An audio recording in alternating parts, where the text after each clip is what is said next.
SIR বিক্ষোভে অশান্তি তদন্তে এনআইএ। মালদার কালিয়াচক, সুজাপুর, মোথাবাড়িতে অশান্তি।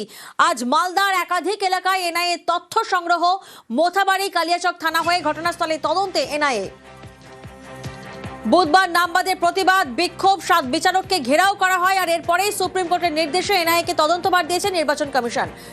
সান্নিক প্রতিনিধি আমাদের সঙ্গে রয়েছেন, সরাসরি সান্নিকের কাছে যাব। সান্নিক, আজ কখন এনআইএর টিম পৌঁছচ্ছে?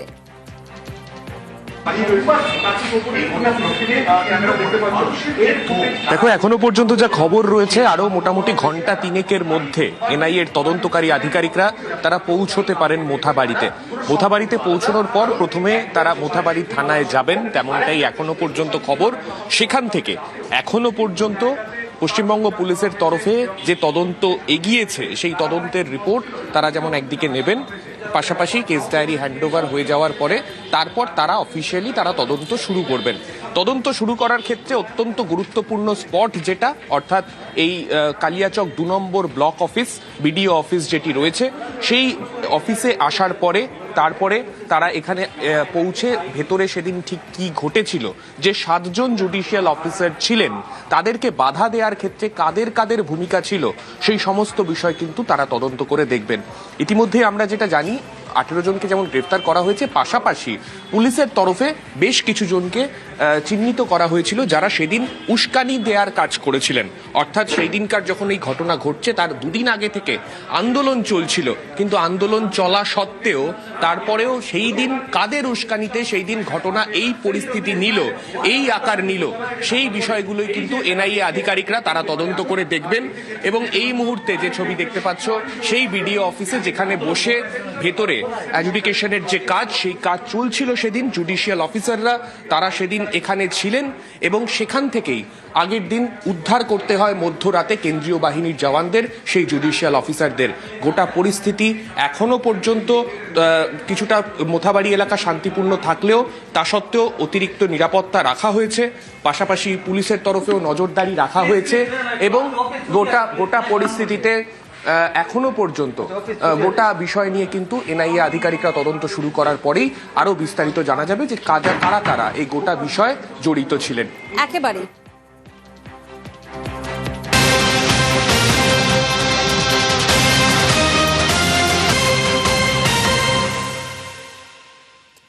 মালদায় এসআইআর বিক্ষোভে অশান্তি তদন্তে এনআইএ। ডিআইজির নেতৃত্বে মালদায় তদন্তে এনআইএ টিম ঘটনাস্থলে পৌঁছে তথ্য সংগ্রহ এনআইএর। আমাদের আরেক প্রতিনিধি অমিত এই মুহূর্তে আমাদের সঙ্গে রয়েছেন, সরাসরি অমিতের থেকে জানবো। অমিত, ঠিক কোন কোন তথ্যর তালাশে এনআইএ টিম পৌঁছেছে, অর্থাৎ কোন কোন দিক খতিয়ে দেখবে এনআইএ টিম?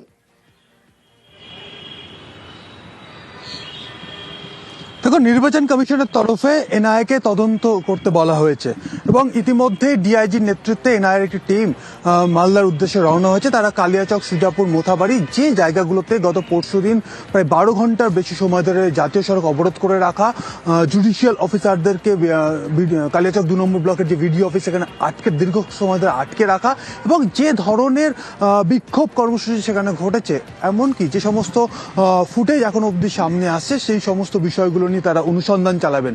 প্রাথমিক পর্বে তারা ঘটনাস্থলে তারা পৌঁছবেন, পৌঁছে বিভিন্ন যে ঘটনাস্থলগুলো রয়েছে যেখানে যেখানে বিক্ষোভ কর্মসূচি হয়েছে বিডিও অফিসে তারা যাবেন, এমনকি যে সমস্ত জুডিশিয়াল অফিসার যারা সেদিনকে আটকে পড়েছিলেন তাদের সঙ্গে এনআইএ কর্তারা তারা কিন্তু কথা বলবেন এবং কথা বলে প্রাথমিকভাবে তথ্য অনুসন্ধান করবেন এবং তথ্য অনুসন্ধান করার পর তারা প্রাথমিক পর্যায়ের একটা রিপোর্ট তারা নির্বাচন কমিশনকে দেবেন, এমনটা কিন্তু এনআইএ সূত্রে জানা যাচ্ছে। এবং এই রিপোর্ট দেওয়ার পর যে সমস্ত তথ্য তারা অনুসন্ধান করে পাবে বা অনুসন্ধান যে সমস্ত তথ্য উঠে আসবে তার ভিত্তিতে পরবর্তী সময়ে তারা ধারা প্রয়োগ করে এফআইআর করবে, এমনটা কিন্তু এনআইএ সূত্রে জানা যাচ্ছে। সেক্ষেত্রে তারা আজকে ডিআইজি নেতৃত্বে সেখানে টিম পৌঁছবে, সেখানে ডিএসপি পদমর্যাদার অফিসার রয়েছে, ইন্সপেক্টর পদমর্যাদার অফিসার রয়েছে, তারা সেখানে গিয়ে ঘটনাস্থল পরিদর্শন করার পাশাপাশি যে সমস্ত জুডিশিয়াল অফিসার সেদিন আটকে ছিলেন দীর্ঘ সময় ধরে তাদের যে অভিজ্ঞতা, তার বিভিন্ন ফুটেজ ইতিমধ্যে ভাইরাল হয়েছে এবং একাধিক বক্তব্য সেখান থেকে উঠে যারা এই আন্দোলন যারা করছিলেন, যারা বিক্ষোভ কর্মসূচি করছিলেন, সেখানকার তাদের যে বক্তব্য,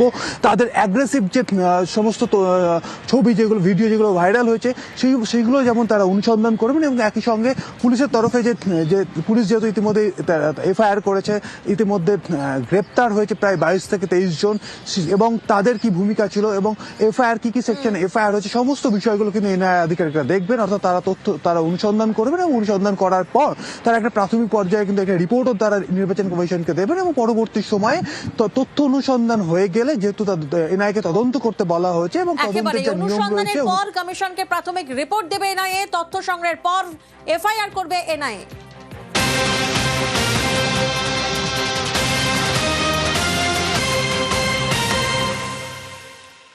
আর এই মুহূর্তে যে গুরুত্বপূর্ণ খবরের দিকে নজর রাখতেই হচ্ছে, কালিয়াচকে উস্কানির অভিযোগে গ্রেফতার মোফাক্কেরুল ইসলাম। কালিয়াচকের বিক্ষোভে মোফাক্কেরুলের বিরুদ্ধে উস্কানির অভিযোগ।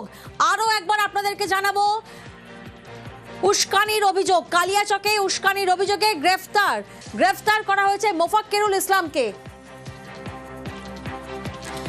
রৌনক প্রতিনিধি এই মুহূর্তে আমাদের সঙ্গে রয়েছে। রৌনক, কোথা থেকে এই গ্রেফতারি? দেখো, একেবারে পুলিশ সূত্রে জানা যাচ্ছে আজ সকালবেলায় বাগডোগরা থেকে তিনি পালিয়ে যাওয়ার চেষ্টা করছিলেন। একেবারে বাগডোগরা বিমানবন্দর থেকেই তাকে গ্রেফতার করে পুলিশ। যেটা তার বিরুদ্ধে অভিযোগ, বেশ কিছু ভিডিও ক্লিপিংসে দেখা গেছে এই আইনজীবী মোফাক্কেরুল ইসলাম উস্কানিমূলক মন্তব্য করেছেন এবং সেই দিনকার যে ঘটনা ঘটেছে উদ্দেশ্য প্রণীতভাবে বা এইরকম উস্কানিমূলক মন্তব্যর পেছনে একটু এই মোফাক্কেরুল ইসলাম জড়িত রয়েছে। এই বিষয়কে কেন্দ্র করেই আজ সকালবেলায় বাগডোগরা বিমানবন্দর এলাকা থেকে এই মোফাক্কেরুল ইসলামকে পুলিশ গ্রেফতার করেন।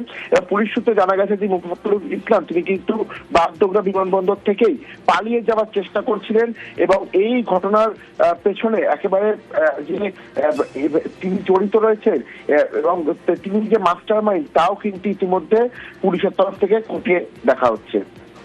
বেশ রৌনক, তুমি আমাদের সঙ্গে থাকো। আরো একবার দর্শকদেরকে জানাবো, কালিয়াচকে উস্কানির অভিযোগে গ্রেফতার করা হয়েছে মোফাক্কেরুল ইসলামকে। কালিয়াচকের বিক্ষোভে মোফাক্কেরুলের বিরুদ্ধে উস্কানির অভিযোগ। বাগডোগরা এয়ারপোর্ট থেকে গ্রেফতার মোফাক্কেরুল ইসলাম। রৌনক, কে এই মোফাক্কেরুল ইসলাম, কি পরিচয়? আইনজীবী, এছাড়াও তিনি 2021 সালে মিমের ভোটে দাঁড়িয়েছিলেন। এছাড়াও সেদিনকার তিনি একজন আইনজীবী হিসাবেই সেখানে গেছিলেন এবং যে জমায়েত তৈরি হয়েছিল এবং বেশ কিছু ভিডিও ক্লিপিংসে দেখা গেছে গাড়ি বোনেটের ওপরে উঠে তিনি বেশ কিছু উস্কানিমূলক মন্তব্য করছিলেন এবং সেই উস্কানিমূলক মন্তব্যের জেরেই পরবর্তীতে সেরকম ঘটনা ঘটে, এমনটাই কিন্তু পুলিশের প্রাথমিক অনুসন্ধান। তারপরই পুলিশের তরফ থেকে গোপন সূত্রে খবর পাওয়া যায় যে আজ সকালবেলায় বাগডোগরা বিমানবন্দর থেকে তিনি পালিয়ে যাওয়ার চেষ্টা করছিলেন এবং বাগডোগরা বিমানবন্দর থেকেই এই মোফাক্কেরুল ইসলামকে পুলিশ গ্রেফতার করে। এবং যে ঘটনার যে ভিডিও ক্লিপিং পুলিশের হাতে ইতিমধ্যে উঠে এসছে এবং সেখানে দেখা গেছে যে মোফাক্কেরুল ইসলাম একাধিক উস্কানিমূলক মন্তব্য করেছেন এবং বেশ যে জমায়েত তৈরি হতো সেই জমায়েতকে উদ্দেশ্য করে তিনি মন্তব্য করছিলেন এবং তারপরেই কিন্তু এরকম একটি ঘটনার সৃষ্টি হয়। সেক্ষেত্রে এই যে গোটা ঘটনা, সেই ঘটনার পেছনে মোফাক্কেরুল ইসলামের একটা বড় প্ররোচনা রয়েছে, এমনটাই কিন্তু পুলিশ মনে করছে। এই কারণেই এই ঘটনার মূল চক্রী হিসাবে মোফাক্কেরুল ইসলামকে আজ সকালেই বাগডোগরা বিমানবন্দর থেকে পুলিশ গ্রেফতার করে। একেবারেই রৌনক, আমাদের সঙ্গে থাকো। আমাদের দর্শকদেরকে জানাবো, বাগডোগরা এয়ারপোর্ট থেকে গ্রেফতার মিম নেতা মোফাক্কেরুল ইসলাম। পেশায় আইনজীবী মোফাক্কেরুলকে গ্রেফতার করেছে পুলিশ। ধৃত মোফাক্কেরুল ইসলাম মিমের সদস্য। 2021-এ উত্তর দিনাজপুরের ইটাহারের মিমের প্রার্থী মোফাক্কেরুল ইসলাম। কালিয়াচকে উস্কানির অভিযোগে গ্রেফতার মোফাক্কেরুল ইসলাম। রৌনক প্রতিনিধি আমাদের সঙ্গে রয়েছেন। রৌনক, ঠিক কি অভিযোগ রয়েছে মোফাক্কেরুল ইসলামের বিরুদ্ধে? দেখো, মূলত যে অভিযোগ, যে ঘটনা কালিয়াচকে ঘটেছে তার আগেই বেশ কিছু ভিডিও ক্লিপিং ভাইরাল হয় এবং সেখানে বলা হয় যে এই মোফাক্কেরুল ইসলাম উস্কানিমূলক মন্তব্য করছিল। কারণ দেখা গেছিল একটা বিরাট জমায়েত তৈরি হয়েছিল এবং সেখানে একটি গাড়ি বোনেটের ওপরে দাঁড়িয়ে এই মোফাক্কেরুল ইসলাম একের পর এক মন্তব্য করেছিল, যা কিনা একটা উস্কানিমূলক মন্তব্যে পরিণত হয়। তারপরেই এই ধরনের ঘটনা ঘটে এবং যে বিষয়টি পুলিশ খতিয়ে দেখছে যে এই ঘটনার পেছনে কোনো প্ররোচনা ছিল কিনা বা বা প্রি প্ল্যান পূর্ব পরিকল্পিত ভাবেই এই ঘটনা ঘটানো হয়েছিল কিনা সেখানেই কিন্তু মোফাক্কুরুল ইসলামের নাম উঠে আসে। তারপরেই আর সকালবেলায় বাগডোগরা বিমানবন্দর থেকে তাকে গ্রেফতার করা হয়। পুলিশ সূত্রে জানা যাচ্ছে যে মোফাক্কুরুল ইসলাম আজই কিন্তু পালিয়ে যাওয়ার চেষ্টা করছিল, ঠিক তখনই বাগডোগরা বিমানবন্দর থেকে তাকে গ্রেফতার করা হয়। পুলিশের প্রাথমিক অনুমান যে এই ঘটনার পেছনে উস্কানিমূলক মন্তব্য করেছিলেন মোফাক্কুরুল ইসলাম এবং প্ররোচনা দিয়েছিল তিনি। সেক্ষেত্রে এই ঘটনাটি পূর্ব পরিকল্পিত কিনা গোটা বিষয়টি কিন্তু ইতিমধ্যে পুলিশের তরফ থেকে খতিয়ে দেখা হচ্ছে।